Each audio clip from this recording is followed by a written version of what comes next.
Je m'appelle Mira Kessler, et j'ai 33 ans. Le jour de la fête des mères, devant 600 invités, lors du gala de charité de ma belle-mère, mon mari m'a giflé en plein visage. Le son a résonné à travers les haut-parleurs. Chaque lustre, dans cette salle de bal, a capté le silence qui a suivi. Puis, Judith Kessler, ma belle-mère, a levé sa coupe de champagne, et 600 personnes ont ri. Je suis resté là, avec du sang sur la lèvre, en ne pensant qu'à une seule chose. Aucun de vous ne sait qui est ma mère. 48 heures plus tard, Grant Kessler se tiendrait devant un juge. Judith Kessler perdrait la fondation, qu'elle avait mis 21 ans à construire. Et moi, je mangerais les choux farcis de ma mère, dans une cuisine où personne ne contrôlait la liste des invités. Mais laissez-moi revenir en arrière, car ce qui s'est passé cette nuit-là, n'a pas commencé au gala. Cela a commencé 3 ans plus tôt, le jour où je suis entré, par mariage, dans la famille Kessler. Bienvenue à nouveau sur Calm Drama Stories, la chaîne où les femmes ne crient pas, mais où elles agissent. Si on vous a déjà dit que vous n'étiez pas assez bien pour la famille de quelqu'un, cette histoire est pour vous. Laissez un commentaire, et n'oubliez pas de vous abonner. J'ai grandi dans un studio, à Akron, dans l'Ohio. Une seule chambre, une seule salle de bain, et une mère qui cumulait 3 emplois, pour que je puisse avoir un avenir. Ma mère s'appelle Elena Nova. Elle est arrivée dans ce pays, depuis la Roumanie, à l'âge de 23 ans, avec 400 € et un guide de conversation. Elle travaillait comme interprète judiciaire, pendant la journée. La nuit, elle étudiait pour l'examen du barreau, sur une table de bibliothèque, à 2 trajets de bus de notre appartement. Elle l'a réussi à sa 2e tentative. Elle avait 31 ans. Elena avait une règle, dans notre maison. Elle l'a répété si souvent, que je peux encore entendre son accent. On ne pleure pas, sans avoir un plan. Les larmes sont des données.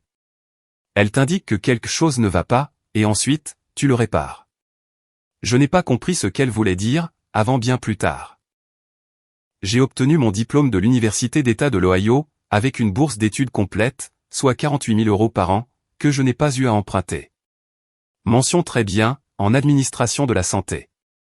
Mon premier emploi payait 52 000 € par an, dans un réseau hospitalier régional, à Columbus. Je travaillais à la conformité, le département qui examine les dossiers financiers, signale les irrégularités, et s'assure que les chiffres correspondent aux documents. Ma mère a travaillé dans le système judiciaire pendant 20 ans, avant de prendre sa retraite. Elle ne parlait jamais des détails. Elle disait simplement « J'ai aidé les gens à trouver la vérité, quand ils ne pouvaient pas la trouver eux-mêmes. » Je pensais que la partie la plus difficile de ma vie, était derrière moi. J'avais le diplôme. J'avais la carrière.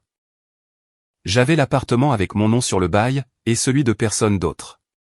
Puis, j'ai rencontré Grant Kessler, lors d'une collecte de fonds pour l'hôpital, et tout ce que je croyais savoir sur la difficulté, a recommencé.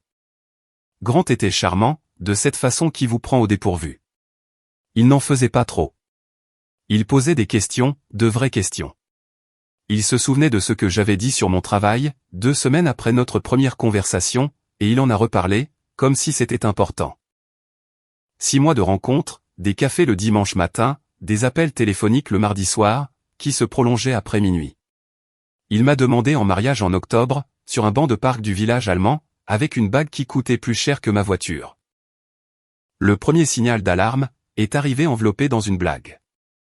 Maman doit d'abord approuver la bague, a-t-il dit. Il souriait. J'ai ri. Il n'a pas ri en retour. Judith Kessler s'est immiscée dans la planification du mariage, dans les 72 heures qui ont suivi les fiançailles.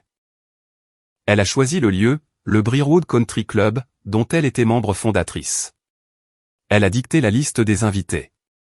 Elle a changé le menu, 2 fois.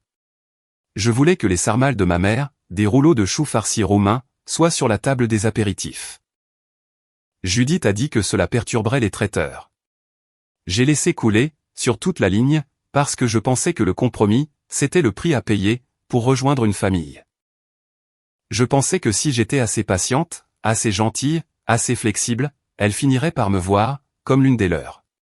Le jour de notre mariage, ma mère m'a tendu un mouchoir en soie, en lin blanc, cousu à la main, avec son nom, Elena, brodé en fil bleu pâle, dans le coin. Elle l'a pressé dans ma paume, et a dit, essuie tes larmes, puis prépare ton plan. je l'ai glissé dans ma pochette. Je pensais qu'elle parlait de larmes de joie. Je ne comprenais pas encore. Harold Kesley est mort 21 ans, avant que j'épouse son fils, d'une crise cardiaque, à 54 ans. Il a laissé derrière lui, un fonds en fiducie d'une valeur de 2,8 millions d'euros, une entreprise de matériaux de construction, et une épouse, qui avait passé 30 ans comme femme au foyer. Judith est devenue l'unique administratrice de tout cela. Le fonds a payé l'éducation de Grant, sa première voiture, son apport initial, et son supplément mensuel. C'est ainsi que Judith l'appelait, un supplément. 3 000 € par mois, virés sur le compte de Grant, en plus de son salaire, de l'entreprise familiale. Paige, la sœur cadette de Grant, recevait la même chose. Tous deux devaient demander à Judith, pour tout ce qui dépassait le supplément. Un nouveau toit? Demandez à Judith. Des vacances? Demandez à Judith. Un don de charité de plus de 500 €?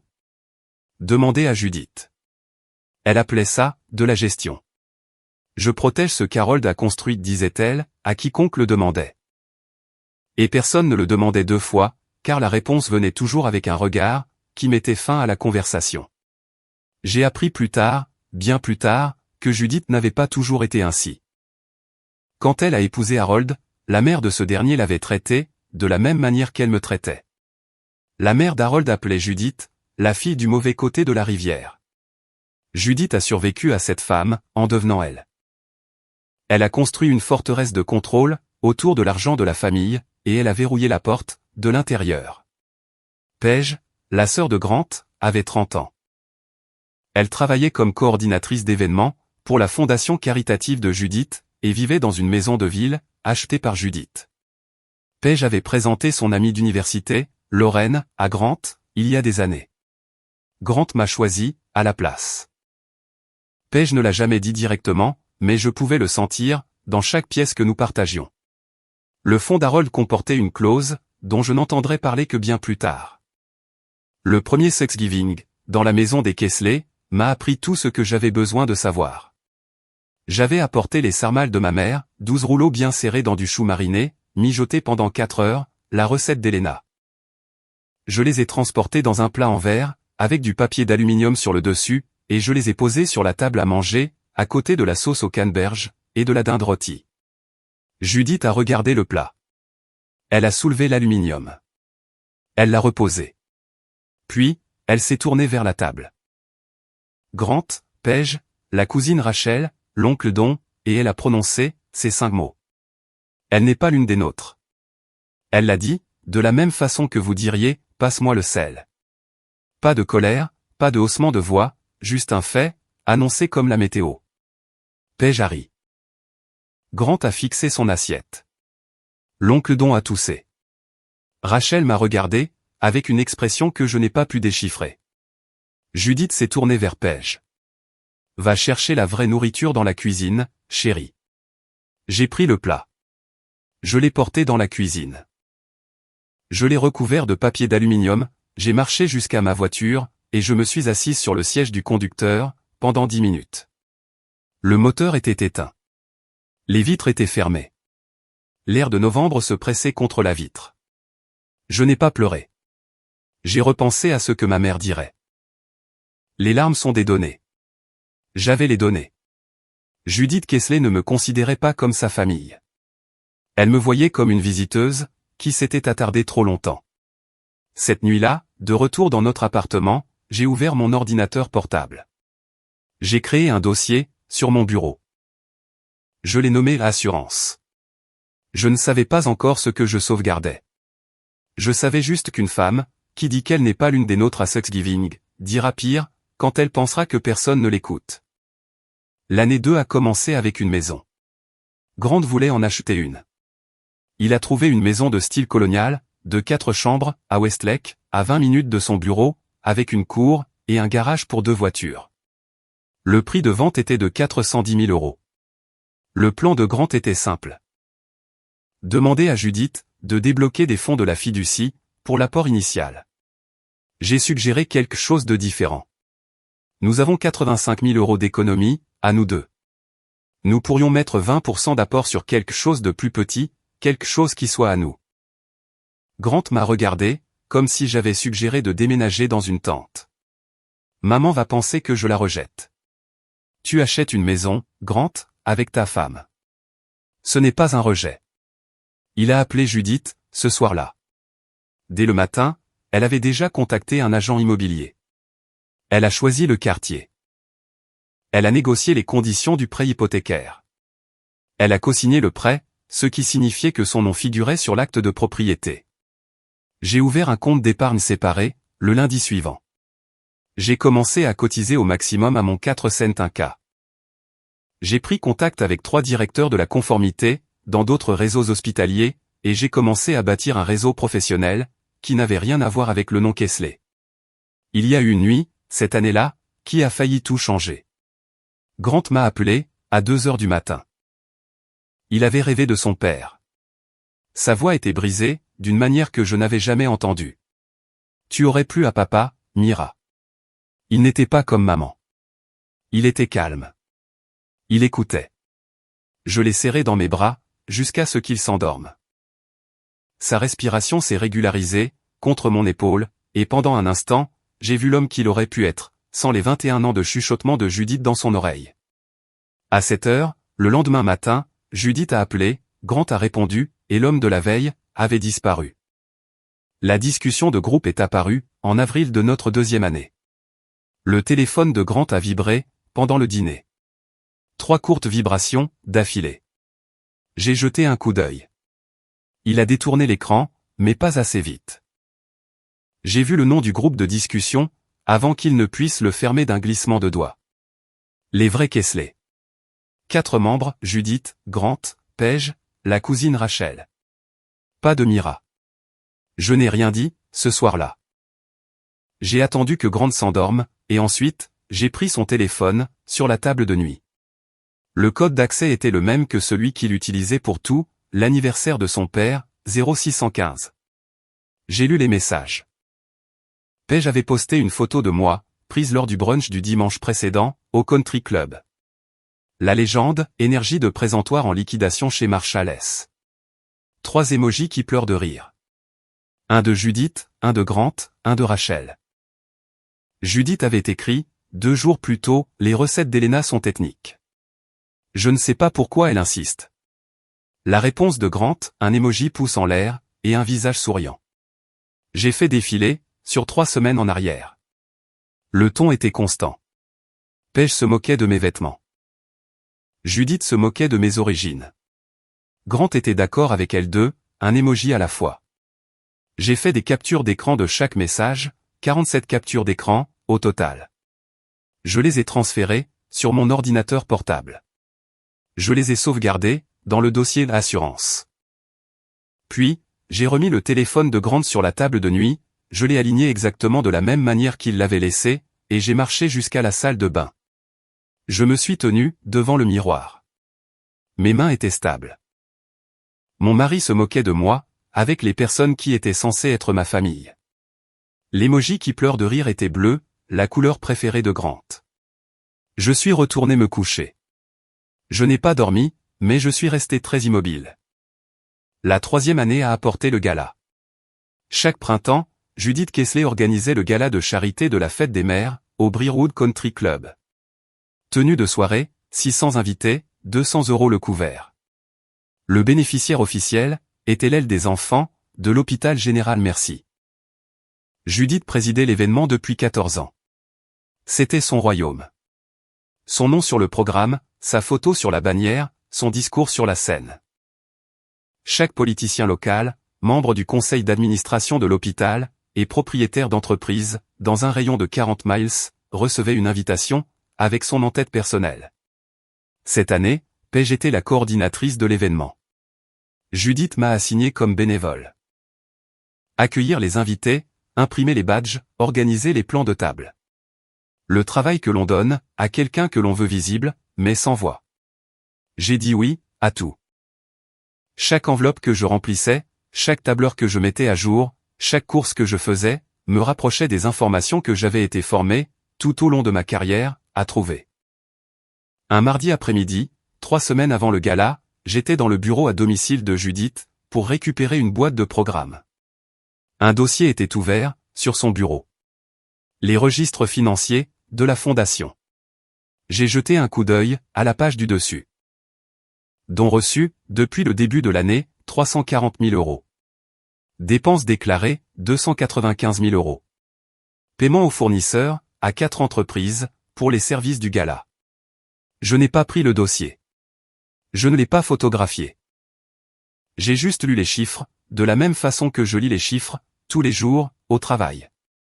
Ce soir-là, j'ai traversé le hall d'entrée, du country club.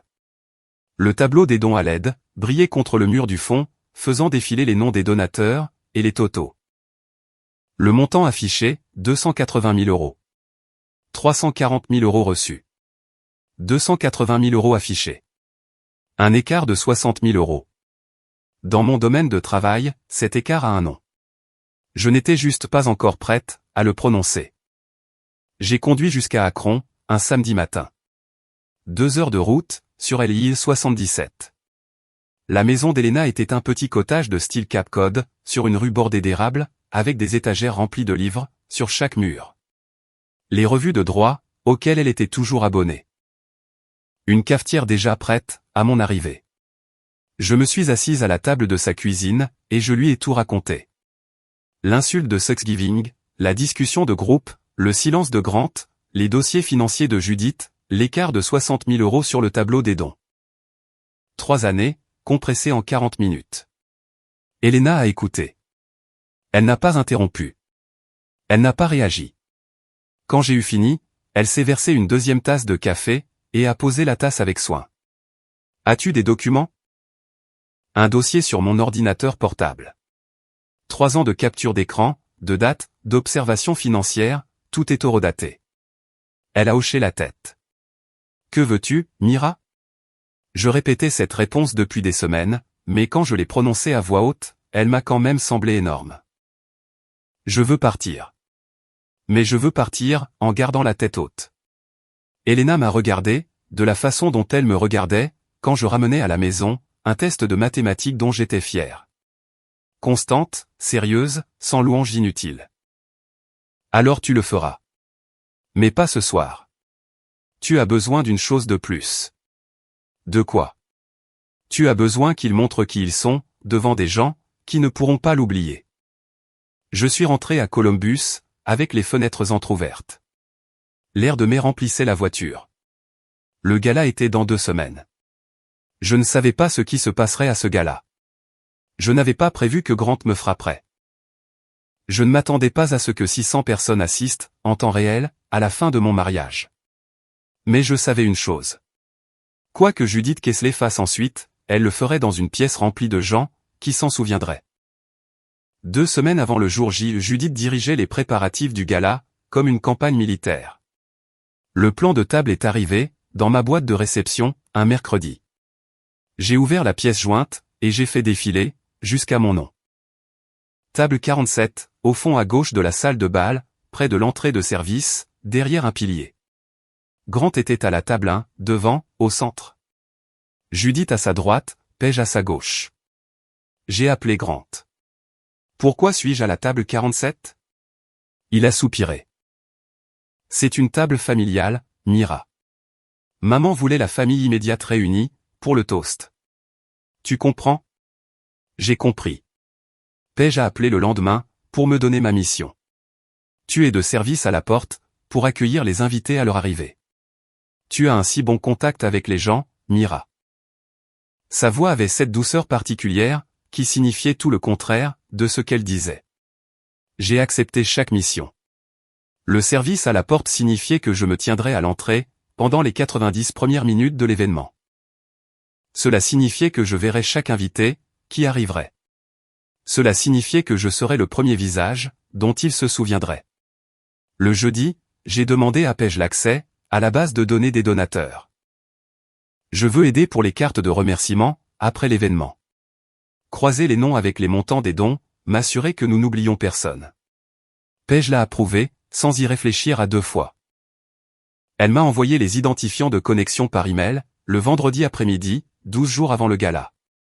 J'ai ouvert la base de données, cette nuit-là, à 23 h, à la table de la cuisine, pendant que Grande dormait à l'étage. Paige m'avait remis le mot de passe, de la base de données des donateurs, comme s'il s'agissait d'un ensemble de ronds de serviettes. Quelque chose de décoratif, quelque chose d'inoffensif. Elle ne savait pas qu'elle venait de tout me remettre. La base de données était propre, bien organisée. La fondation de Judith fonctionnait sur une plateforme personnalisée, qui suivait chaque don, chaque promesse de don, chaque paiement aux fournisseurs, sur les 6 dernières années. J'ai commencé par l'année en cours. 340 000 € de dons confirmés. Cela correspondait aux documents papier, que j'avais vus sur le bureau de Judith. Ensuite, j'ai extrait les paiements aux fournisseurs. 4 entreprises avaient été payées, pour les services liés au gala. Fleurs, restauration, audiovisuel, linge de table, et décoration. Les factures totalisaient 212 000 €, réparties entre les 4 fournisseurs. Tarification standard, conditions standards. Sauf que 2 des fournisseurs n'existaient pas. Le premier, Lakewood Event Floral, était enregistré à une boîte postale, à Mentor, dans l'Ohio. Pas de site web, pas de numéro de téléphone, pas d'avis, pas de réseaux sociaux. J'ai cherché dans le registre des entreprises du secrétaire d'État de l'Ohio. Aucun dossier actif. Le deuxième, Héritage avait Solutions, listait une adresse, sur une rue commerciale de Parma. Je l'ai cherché sur un service de cartographie. L'adresse était celle d'un pressing fermé. Les paiements à ces 2 entreprises totalisaient 58 000 €, au cours des 3 dernières années. Environ 20 000 € par an, répartis sur 4 factures chaque année. Chacune juste en dessous du seuil, qui déclencherait un audit indépendant. J'ai reconnu le schéma. Dans mon travail, on appelle ça, un décaissement fictif. Des petits paiements constants, à des entités qui n'existent que sur papier. Ils sont conçus pour paraître normaux, jusqu'à ce que quelqu'un vérifie. J'ai tout compilé dans un rapport. Date, montant, nom des fournisseurs, adresse, comparaison avec les dépenses vérifiées. Je l'ai formaté, de la façon dont je formaterais un dossier de conformité, au travail. Propre, annoté, sourcé. J'ai sauvegardé le rapport, dans le dossier assurance. Je l'ai copié sur une clé USB cryptée, et je l'ai envoyé par courrier, à la maison de ma mère, à Akron. Les chiffres avaient parlé. J'avais écouté. Une semaine avant le gala, Grant est rentré tard, sentant le bourbon, et l'eau de Cologne de quelqu'un d'autre. Il a jeté ses clés sur le comptoir, et a ouvert le réfrigérateur, comme s'il cherchait quelque chose, qu'il avait déjà perdu. Nous devons parler du plan de table, ai-je dit. Il a refermé la porte du réfrigérateur. Pas ce soir. Ta mère m'a mise à la table 47, Grant. La table la plus éloignée de la scène, derrière un pilier, à sa propre fête. Il s'est appuyé contre le comptoir. C'est juste pour une nuit, Mira. Peux-tu simplement éviter de tout ramener à toi? Il ne s'agit pas de moi. Il s'agit de ce que cela signifie.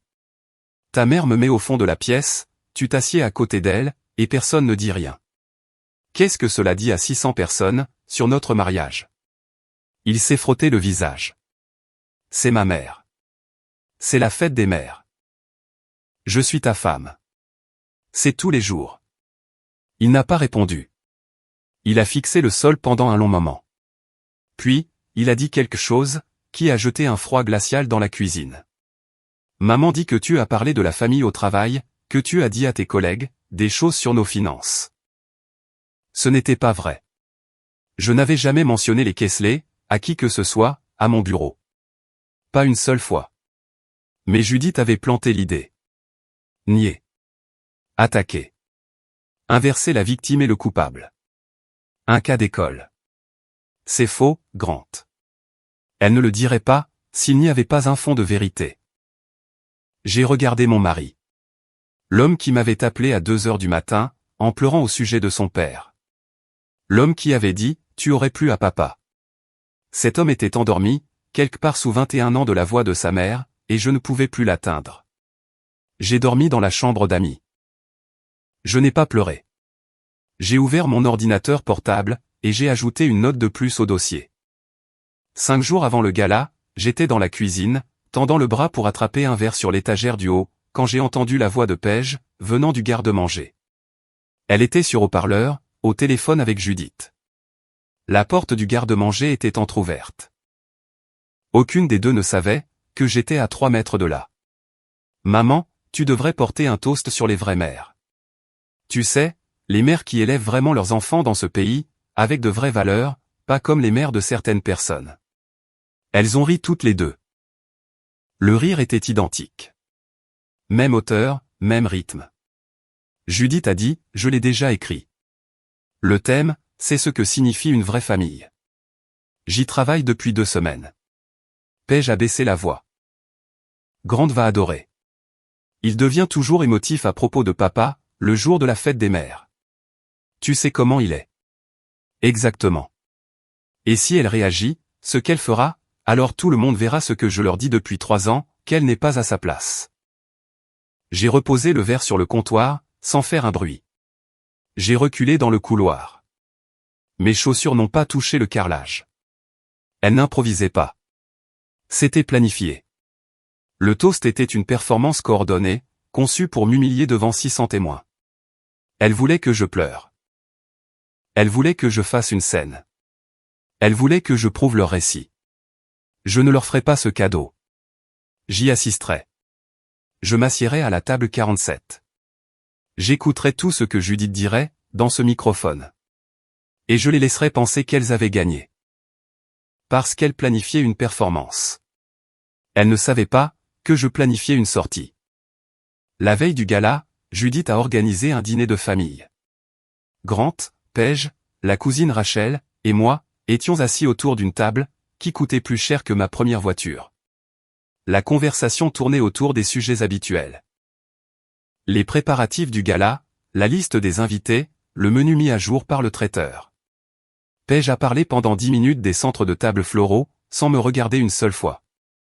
Puis, Paige a mentionné ma mère, avec désinvolture. La façon dont on parle de la météo. Alors, Elena vit toujours dans ce petit appartement à Akron. Ça doit être bien, d'avoir des goûts simples. Judith a posé son verre de vin. Certaines personnes sont tout simplement faites, pour des vies plus petites. Paige, ne sois pas cruel. Les mots étaient corrects. Le ton était une lame. Paige a souri.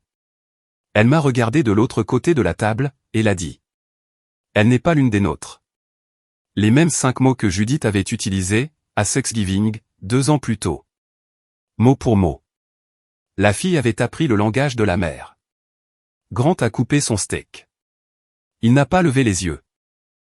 Rachel a bougé sur sa chaise, et a étudié sa serviette. Elle n'était pas une méchante. C'était le genre de personne qui sait exactement ce qui se passe, et qui ne fait absolument rien. Le monde est rempli de Rachel. Je me suis excusé. Dans la salle de bain, j'ai pressé mon dos contre la porte, et j'ai sorti le mouchoir en soie de la poche de ma veste. Je l'ai tenu entre mes mains. Le nom d'Elena, en fil bleu pâle. Le tissu était lisse, et froid. Je n'ai pas pleuré. J'ai envoyé un SMS à ma mère. Demain, je serai prête. Elena a répondu en 12 secondes. Un seul mot, bien. Cette nuit-là, je n'ai pas pu dormir. La maison était sombre. Grant était dans la chambre principale. J'étais dans la chambre d'amis, fixant le plafond. À 1h15 du matin, je me suis levé, pour chercher mon chargeur de téléphone. Je pensais l'avoir laissé, dans le bureau à domicile. J'ai marché pieds nus dans le couloir, j'ai ouvert la porte du bureau, et j'ai allumé la lampe de bureau. Mon chargeur était branché sur la prise, derrière le bureau de Grant. Je me suis accroupi, pour l'atteindre. Ma main a frôlé le tiroir du bas. Il était légèrement ouvert. À l'intérieur du tiroir, sous une pile d'anciennes déclarations de revenus, j'ai vu une enveloppe jaunie. Écrite à la main. L'encre était passée, mais lisible. Pour Grant, à ouvrir quand tu te marieras. L'écriture d'Harold Kesley. Le père de Grant, l'homme qui était mort depuis 21 ans. Je n'aurais pas dû l'ouvrir. Mais j'étais assise sur le sol d'une maison, qui avait le nom de mon mari sur l'acte de propriété, et le nom de sa mère sur l'hypothèque, et ma lèvre était encore douloureuse, là où sa colère allait atterrir, dans moins de 24 heures. Je l'ai ouverte. La lettre faisait 2 pages. Harold l'avait écrite 6 mois avant sa crise cardiaque. Il écrivait à propos de Judith, de sa force et de ses peurs, de la façon dont elle contrôlait les choses qu'elle aimait, parce qu'elle était terrifiée à l'idée de les perdre. Et puis ceci, ta mère est une femme forte, mais la force n'est pas la même chose que la gentillesse. Si ta femme te dit un jour qu'elle souffre, crois-la. Ne fais pas l'erreur que j'ai faite. Harold Kesley avait vu sa femme, clairement. Il n'avait tout simplement pas été assez courageux pour agir. 21 ans plus tard, son fils faisait le même choix. J'ai photographié les 2 pages. J'ai remis la lettre, exactement comme je l'avais trouvée. J'ai débranché mon chargeur, et je suis retourné dans la chambre d'amis. Je n'ai pas dormi. Mais maintenant, j'avais quelque chose que je n'avais pas avant. La nuit du gala. La salle de bal du Breewood Country Club avait été transformée. Les lustres en cristal étaient tamisés, à une couleur ambre chaleureuse. Des nappes blanches s'étiraient sur 60 tables rondes. Une scène à l'extrémité, avec un podium en acajou, 2 microphones sans fil, et un écran de projection montrant des photos de l'aile pour enfants de l'hôpital. Judith est arrivée à 17h45, dans une robe émeraude, avec des boucles d'oreilles en diamant. Elle se déplaçait dans la pièce, comme une femme qui possédait le bâtiment. Elle ne possédait pas le bâtiment, mais elle y avait fait assez de dons, pour que la distinction n'ait plus d'importance. Je suis arrivé à 18h. Une simple robe bleu marine, des chaussures plates au lieu de talons, parce que j'allais rester debout pendant 2 heures, à l'entrée. Paige m'a rencontré à la porte, avec un badge. Prénom uniquement. Pas de Kesley. Nous n'avions plus de badge formel, a-t-elle dit. J'ai accroché le badge à ma robe. J'ai pris ma position à l'entrée. Pendant 90 minutes, j'ai accueilli chaque invité, qui franchissait la porte. Le maire, le président du conseil d'administration de l'hôpital, 2 sénateurs d'État. Une institutrice à la retraite, du nom de Deborah Aldridge, qui m'a serré la main et a dit « Vous devez être la femme de Grant. » C'est un homme chanceux. J'ai souri, et j'ai répondu « Merci ». À l'intérieur de la salle de bal, Grant était à la table 1. Sa 2e coupe de champagne était déjà à moitié vide. Il n'était pas venu me saluer. Il n'avait pas envoyé de SMS. Pendant une accalmie dans les arrivées, je suis passé par le hall. Le tableau des dons à l'aide faisait défiler les noms et les montants. Le total affiché, 280 000 euros. Je connaissais le vrai chiffre, 340 000 euros. J'ai pris une photo du tableau, avec mon téléphone, horodaté, géolocalisé. Je l'ai envoyé à Elena, sans message. Elle saurait ce que cela signifiait. Judith a testé le microphone sur scène. 2 petits coups secs. Le test était parfait. 600 personnes étaient sur le point de me voir apprendre, sur mon mari, quelque chose que je soupçonnais, depuis 3 ans. Le dîner a été servi à 19h30. Je me suis assise à la table 47, avec des inconnus. Les inconnus étaient gentils. Un dentiste du nom de Paul, et sa femme. Une institutrice à la retraite, Madame Aldridge, qui avait quitté la ligne d'accueil, pour se retrouver à la table voisine de la mienne. Une fleuriste nommée Diane, qui avait réalisé les centres de table, et qui mangeait rapidement, car elle devait encore démonter les arrangements, après la soirée.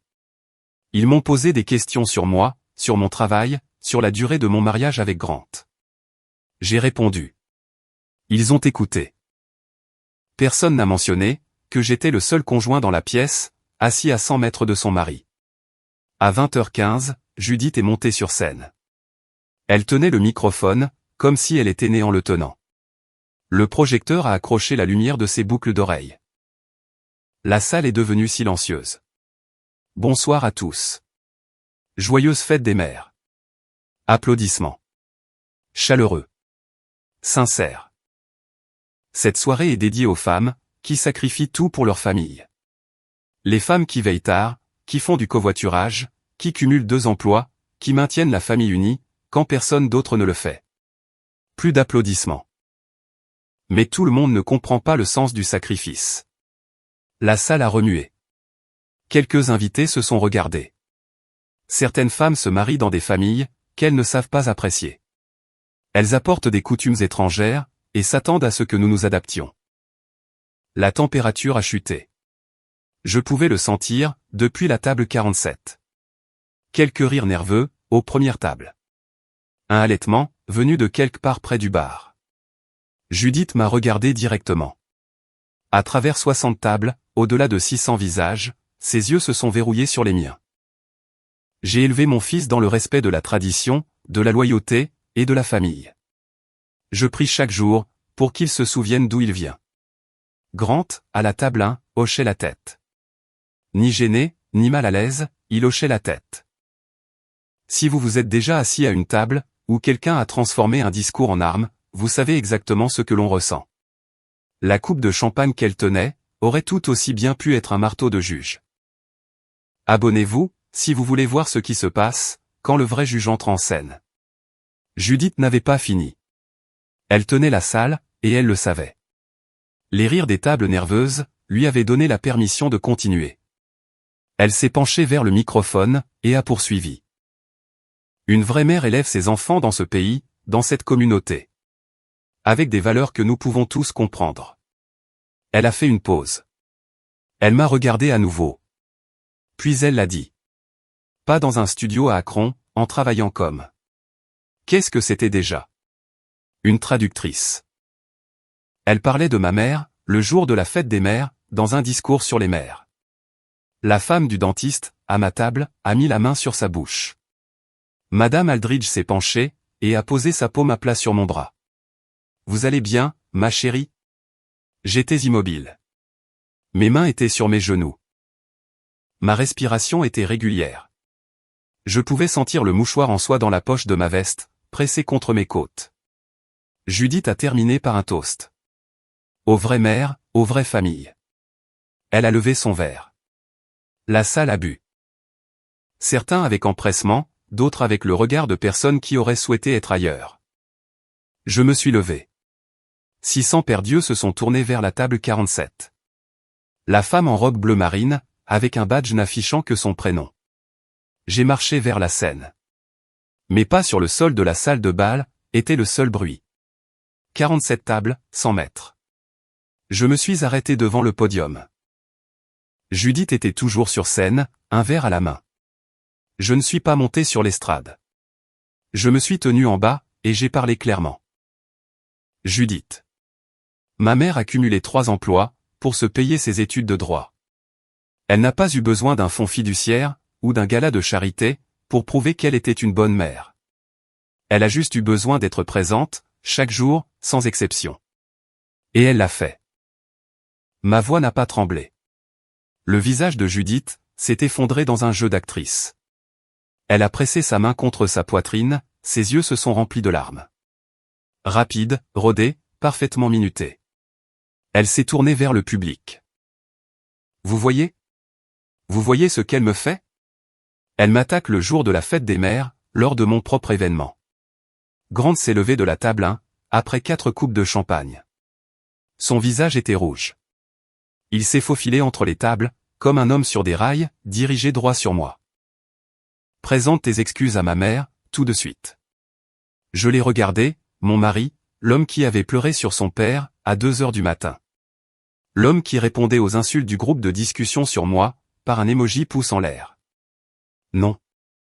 La main droite de Grant a frappé le côté gauche de mon visage. Paume ouverte. Contact total. Le microphone sur le podium était toujours allumé.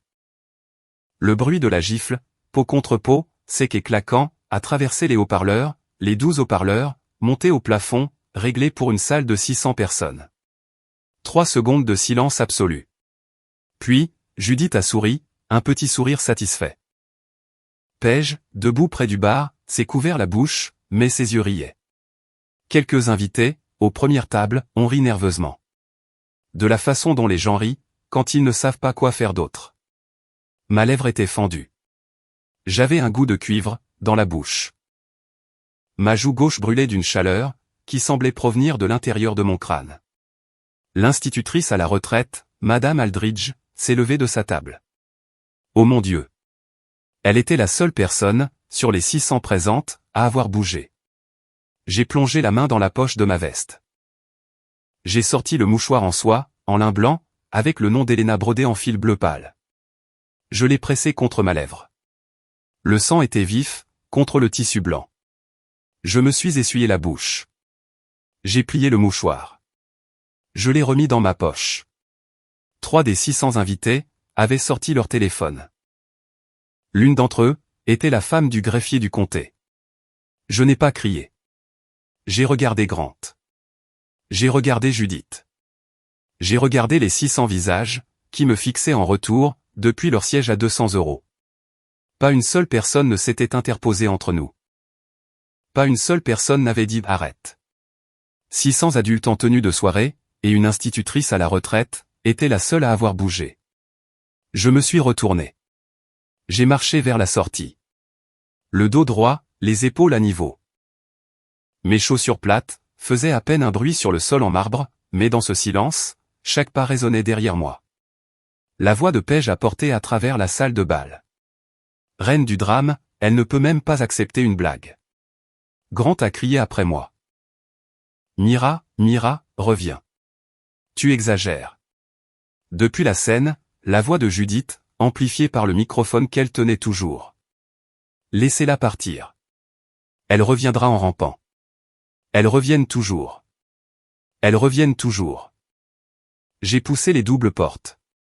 L'air nocturne du mois de mai m'a frappé au visage comme de l'eau froide. Le parking était à moitié plein. Des grillons chantaient dans les haies.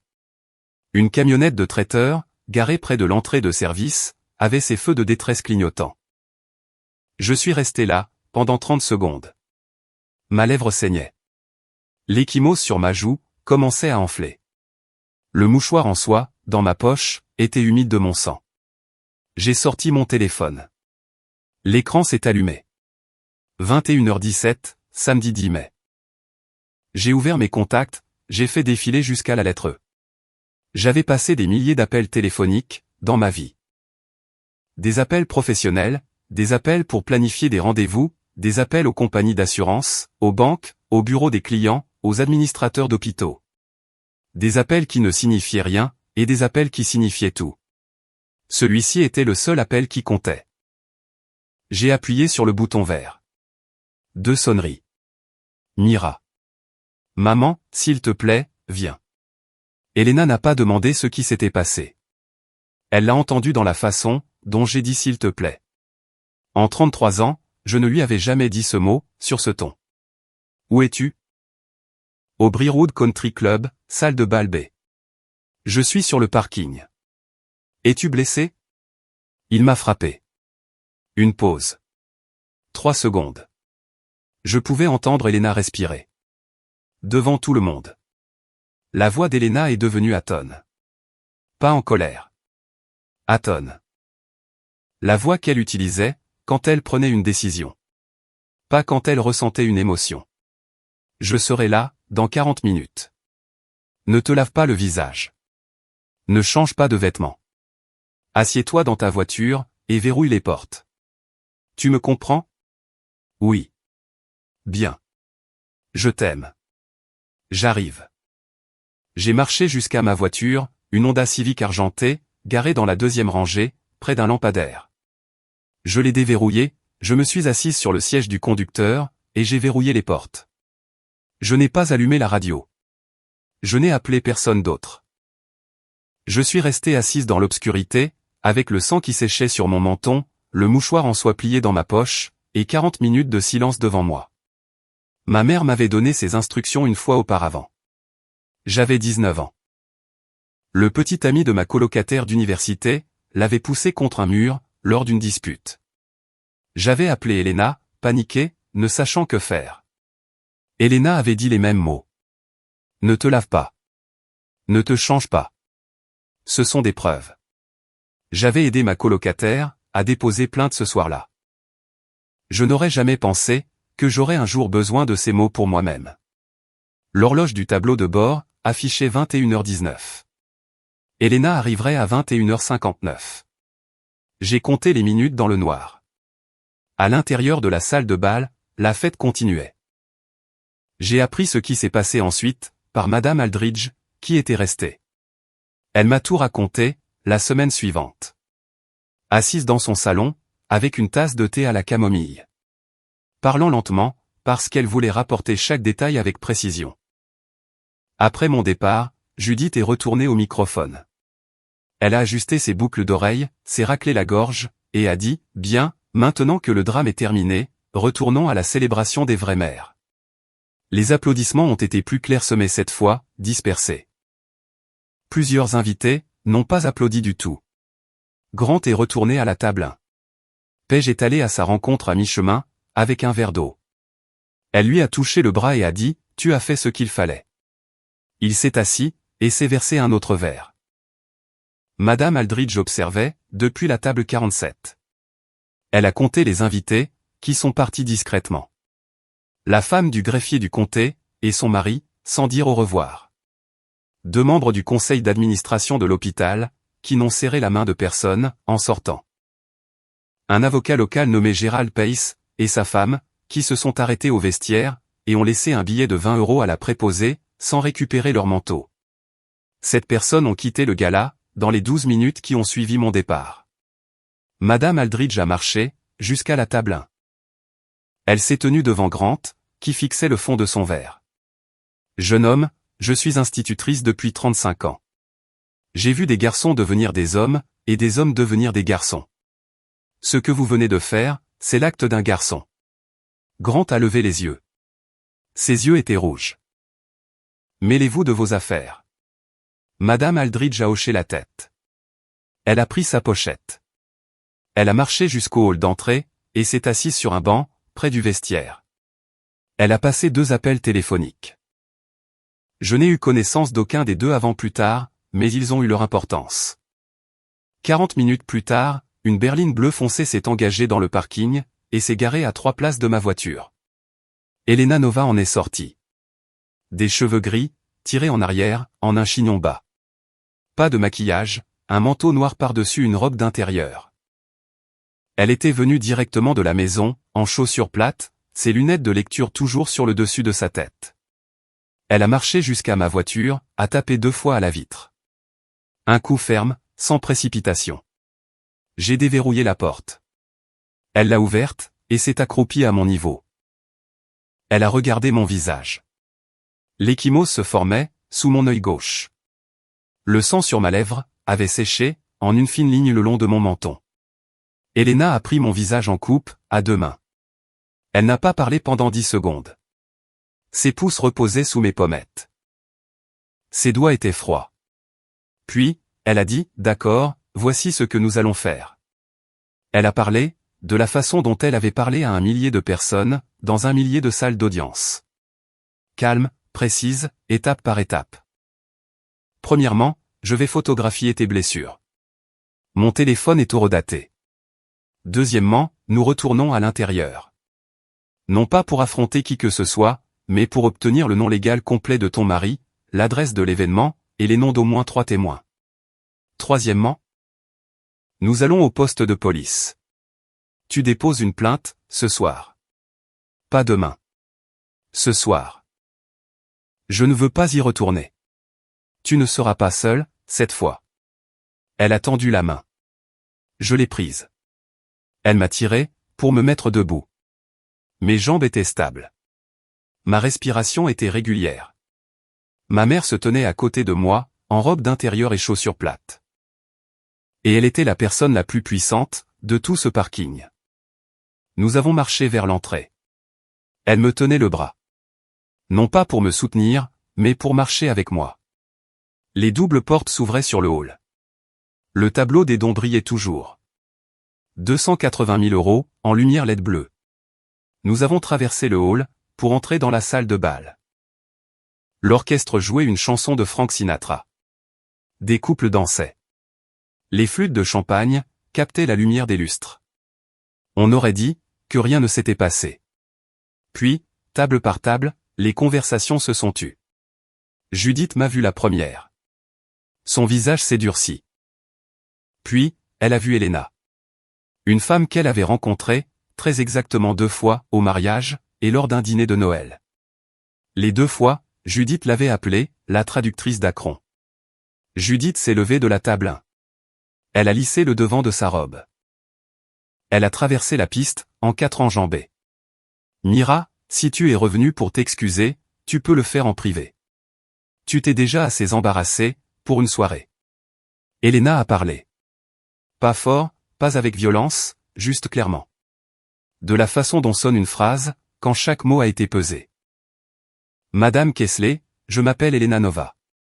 Je suis ici parce que votre fils a frappé ma fille, dans cette pièce, devant ces personnes, il y a 40 minutes. L'orchestre s'est arrêté.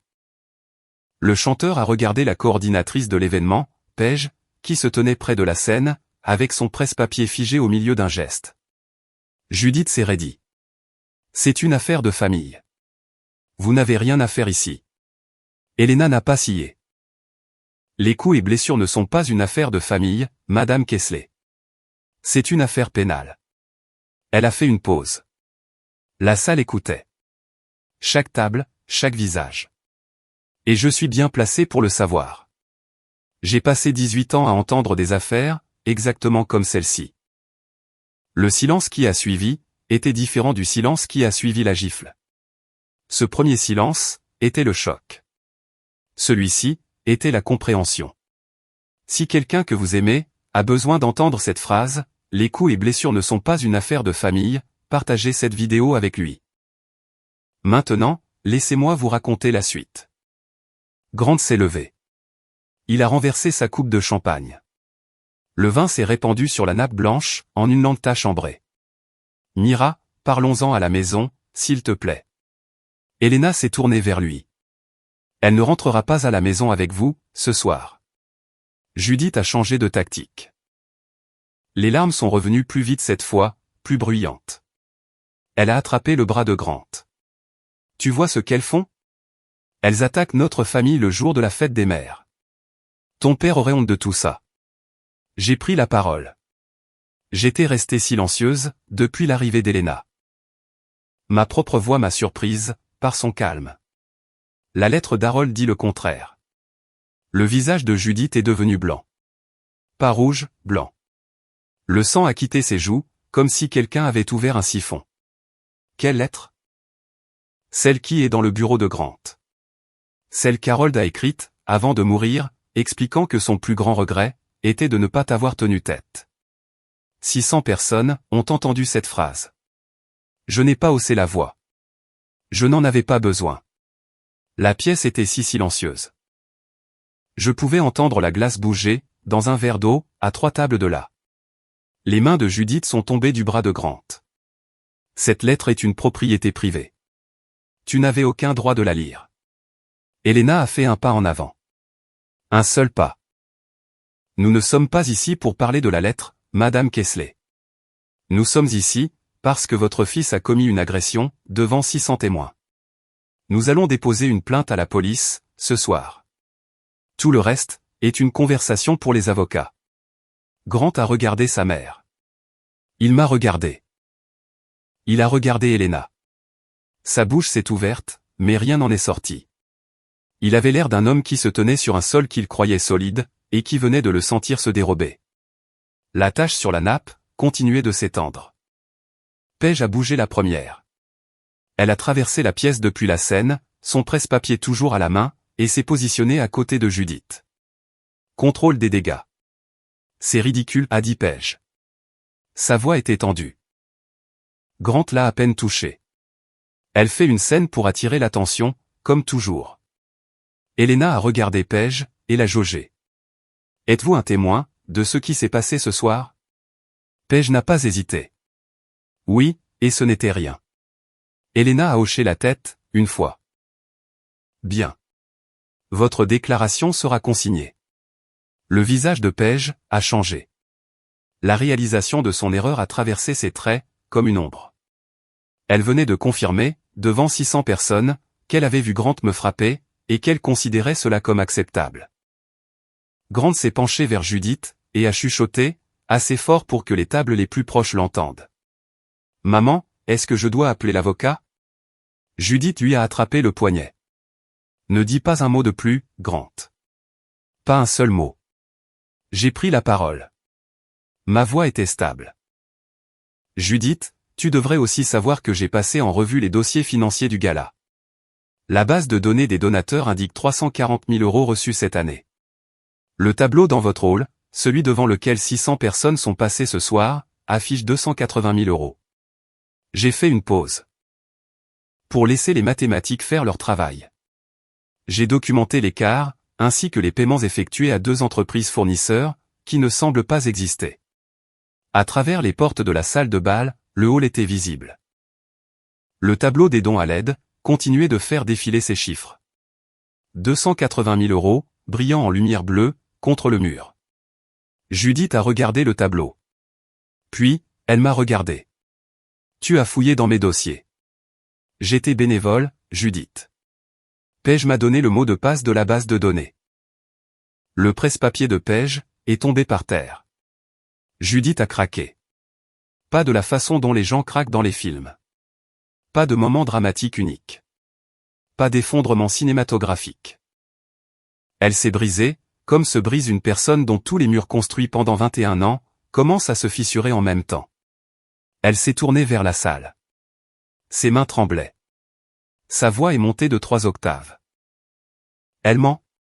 C'est une petite fille d'immigrés rancunière et ingrate, qui s'est insinuée dans cette famille. Et maman, arrête.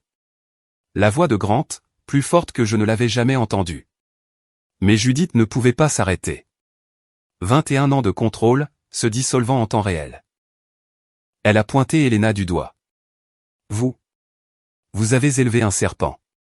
Votre fille est en train de détruire tout ce que j'ai construit. Tout ce qu'Harold a laissé. Tout. Elena n'a pas bougé. Ses mains étaient le long de son corps. Son expression n'a pas changé. Votre fils a frappé ma fille, dans cette pièce, devant ces personnes. C'est ce qui s'est passé ce soir. Tout le reste est une conversation pour les avocats. Sa voix était si calme, qu'elle donnait l'impression que Judith se débattait sous l'eau. Un homme à la table 3 s'est levé. La cinquantaine, veste de sport grise. Il a parlé avec ce genre d'autorité, qui n'a pas besoin de volume. Madame, il me regardait, voulez-vous que je signale ceci? Je ne suis pas en service, mais je peux faire venir une unité ici, dans 10 minutes. Je l'ai regardé. Oui, s'il vous plaît. Le microphone sur le podium était toujours en marche. L'explosion de colère de Judith, chaque mot, chaque accusation, chaque syllabe désespérée, avait été diffusée par le système de haut-parleurs. Le technicien du son, dans la cabine arrière, n'avait pas su quoi faire, alors il n'avait rien fait. La salle avait tout entendu, au volume d'un concert. Judith hurlait. Elena était immobile. Moi, je me tenais à côté de ma mère, avec du sang séché sur le menton, et je ressentais le plus grand calme de toute ma vie. L'officier d'Anne Morale est arrivé, en 12 minutes. Uniforme kaki, caméra corporelle, radio sur l'épaule. L'officier en congé, il s'appelait Sergent Hill, a rencontré Morale à l'entrée, et l'a mis au courant. Madame Aldridge était assise dans le hall. Elle s'est levée, lorsque les officiers sont entrés, et a dit, j'ai tout vu. Je vais faire une déclaration. Morale est entré dans la salle de bal. 600 invités l'ont regardé marcher, jusqu'au centre de la pièce. Il était professionnel. Pas de précipitation, pas de théâtralité. Il s'est approché de moi, en premier. Madame, je suis l'officier Morale. Êtes-vous la plaignante? Oui. Il a photographié mon visage, l'échymose sous mon œil gauche, la lèvre fendue. Il a noté l'heure, 21h47. Ensuite, il s'est tourné vers Grant. Grant se tenait près de la table 1. Judith avait la main sur son bras.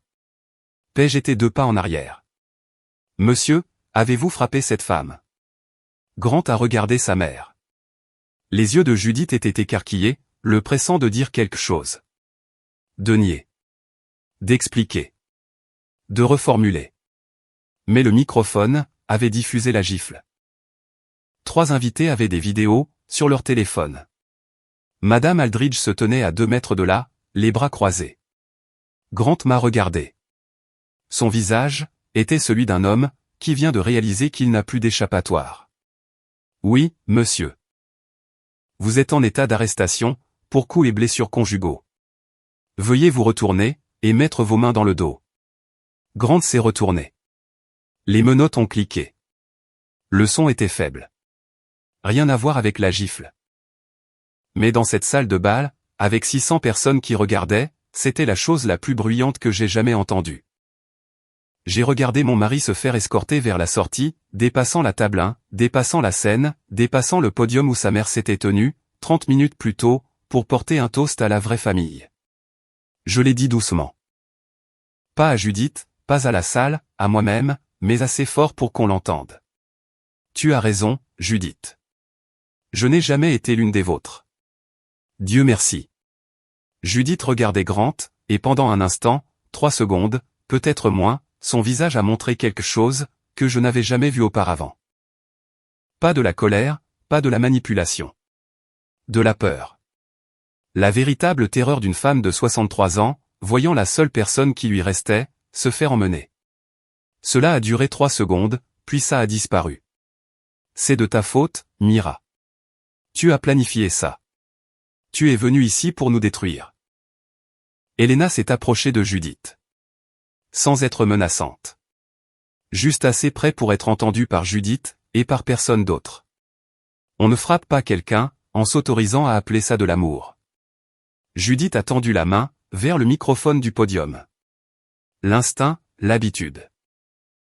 Le réflexe d'une femme, qui contrôlait les salles en tenant cet appareil. Sa main a accroché le pied du micro. Il a basculé. Le microphone a percuté le sol.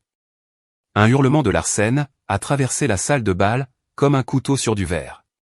Personne ne l'a ramassé. Elena m'a pris le bras. Nous sommes sortis ensemble. Dépassant le tableau des dons à l'aide, qui faisait toujours défiler ses chiffres dans le hall. 280 000 dépassant les invités regroupés, qui chuchotaient. Dépassant le vestiaire, où les manteaux de Gerald Pace étaient toujours suspendus, non réclamés. Et nous sommes sortis, dans la nuit de mai. Le poste de police était à 14 minutes, du Breerwood Country Club. Elena conduisait. J'étais assise sur le siège passager. Aucune de nous n'a parlé, jusqu'à ce qu'elle se gare. À l'intérieur, les lumières fluorescentes étaient de ce blanc verdâtre, qui donne à tout le monde l'air fatigué. L'officier moral était arrivé avant nous. Il avait un bureau près de la fenêtre, avec un ordinateur, une pile de formulaires, et une tasse de café, qui ne fumait plus. J'ai déposé plainte. Nom complet, adresse, date de l'incident, lieu, description des événements, témoin. Il tapait pendant que je parlais. Son visage était neutre. Professionnel. Y a-t-il quelqu'un d'autre que vous souhaiteriez que nous contactions, a-t-il demandé. Non. Elena était assise sur la chaise en plastique, à côté de moi. Elle ne m'a pas conseillé. Elle m'avait dit, dans la voiture, qu'elle ne pouvait pas légalement agir comme mon avocate, car elle était la mère de la victime, et une juge à la retraite. Mais elle pouvait s'asseoir là. Et elle l'a fait. Quand le rapport a été terminé, j'ai signé au bas de la page. Le stylo était un stylo à billes bon marché. L'encre était bleue. Elena a plongé la main, dans la poche de ma veste. Elle a sorti le mouchoir en soie. Le sang avait séché dans le tissu blanc, en une fine ligne brune. Elena l'a tenu pendant un instant, puis l'a plié soigneusement, 1 fois, 2 fois, 3 fois, et l'a remis dans ma poche. Tu n'auras plus besoin de ça. Je l'ai regardé. Le savais-tu, quand tu m'as donné ce mouchoir à mon mariage? Savais-tu que ça finirait comme ça? J'espérais que non. Mais je t'ai élevée pour être prête, au cas où ça arriverait. J'ai appelé une avocate spécialisée en divorce, le lendemain matin. Son nom était Janet Petrosky, et elle attendait mon appel. Je l'avais consultée pour la première fois, 14 mois plus tôt. Les semaines qui ont suivi le gala, sont passées vite. Grant a été inculpé pour coups et blessures conjugaux. Un délit de 1er degré dans l'Ohio. 600 témoins, 3 enregistrements téléphoniques. La déclaration écrite détaillée de Madame Aldridge. La femme du greffier du comté avait capturé 11 secondes de vidéo, qui incluait le son via les haut-parleurs. L'avocat de Grant lui a conseillé d'accepter un accord de plaidé coupable. Il a accepté. Des travaux d'intérêt général, des cours obligatoires de gestion de la colère, une ordonnance restrictive temporaire. Le divorce a avancé plus vite que je ne l'espérais. Janet Petrosky a déposé la demande, dans les 72 heures suivant le gala. Ma documentation était minutieuse. 3 ans de dossiers financiers, le dossier assurance, le compte d'épargne séparé, le fonds de retraite maximisé. L'inculpation pénale de Grant a affaibli sa position de négociation. Le nom de Judith sur l'hypothèque signifiait que la question de la maison était compliquée. Mais je ne voulais pas de la maison. J'ai gardé mes économies. J'ai gardé ma carrière. J'ai gardé mon nom. Je n'ai pas demandé un seul euro du fonds fiduciaire d'Harold Kessler. Je ne voulais pas de leur argent. Je voulais récupérer ma vie. L'audit de la fondation est venu d'une autre direction. J'ai soumis mon rapport de conformité, l'analyse des fournisseurs, l'écart de 60 000 euros, les sociétés écrans, au bureau du procureur général de l'État. Ce n'était pas de la vengeance. C'était mon obligation professionnelle. Lorsque vous trouvez des irrégularités financières dans une organisation caritative, vous les signalez. C'est ça, le travail. Le procureur général a ouvert une enquête. Judith n'a pas été inculpée pénalement, mais la fondation a été placée sous tutelle indépendante. Le gala annuel a été suspendu, dans l'attente d'une révision. On a demandé à Judith de démissionner de son poste de présidente. Paige a perdu son poste de coordinatrice d'événements, lorsque la fondation s'est restructurée. Elle a trouvé un emploi dans une plus petite entreprise de planification d'événements, à Médina. Elle n'était pas détruite. Pour la première fois de sa vie, elle se tenait juste sur un sol, qui ne portait pas le nom de sa mère sur l'acte de propriété. Le tableau des dons a été retiré, la semaine suivant l'annonce de l'audit. 280 000 euros de lumière LED, éteints. 3 mois plus tard, j'ai redéménagé à Akron. L'appartement était petit. Une chambre, une salle de bain, une cuisine avec une fenêtre qui donnait sur un érable. Il ne différait pas beaucoup de l'appartement dans lequel j'avais grandi, sauf que celui-ci était à moi. Mon nom sur le bail, ma vaisselle dans les placards, mes livres sur l'étagère. J'ai commencé un nouvel emploi, directrice de la conformité pour une organisation régionale de santé à but non lucratif. C'était le poste vers lequel je m'étais dirigé pendant 3 ans, grâce au réseautage, au contact professionnel, à la réputation que je m'étais forgée par moi-même. Le dimanche, je conduisais jusqu'à la maison d'Elena pour le dîner. Elle préparait des sarmales, la même recette que Judith avait rejetée à Thanksgiving. Nous mangions à la table de la cuisine, avec les revues de droit sur les étagères, et la cafetière sur le comptoir, et personne pour décider qui avait sa place, et qui ne l'avait pas. Elena m'a demandé, un dimanche, comment te sens-tu? Comme si je pouvais respirer. Une carte est arrivée par le courrier, cette semaine-là. Une petite enveloppe, écrite à la main. L'adresse de l'expéditeur était une rue à Westlake. Madame Deborah Aldridge, l'institutrice à la retraite. Chère Mira. Fière de vous, ma chère. Certaines leçons demandent du courage pour être enseignées. Déa, je l'ai épinglée sur mon réfrigérateur. Elle y est toujours. J'avais l'habitude de penser que rester, c'était de la force. Je pensais que l'endurance, c'était la même chose que la dignité. Que absorber la cruauté de quelqu'un d'autre assez longtemps, finirait par prouver quelque chose. Ma valeur, ma patience, mon amour. Ce n'est pas le cas. La dignité, c'est savoir quand tenir bon, et savoir quand franchir la porte pour partir. Ma mère m'a appris les deux. Voilà mon histoire. 3 années de silence, 600 témoins, un appel téléphonique qui a tout changé. Maman, s'il te plaît, viens. Si cette histoire vous a rappelé que vous méritez mieux de la part d'un partenaire, d'une famille, de vous-même, prenez-la comme un signe. Partagez cette vidéo avec quelqu'un qui a besoin de l'entendre. Laissez un commentaire, abonnez-vous, et je vous verrai dans la prochaine.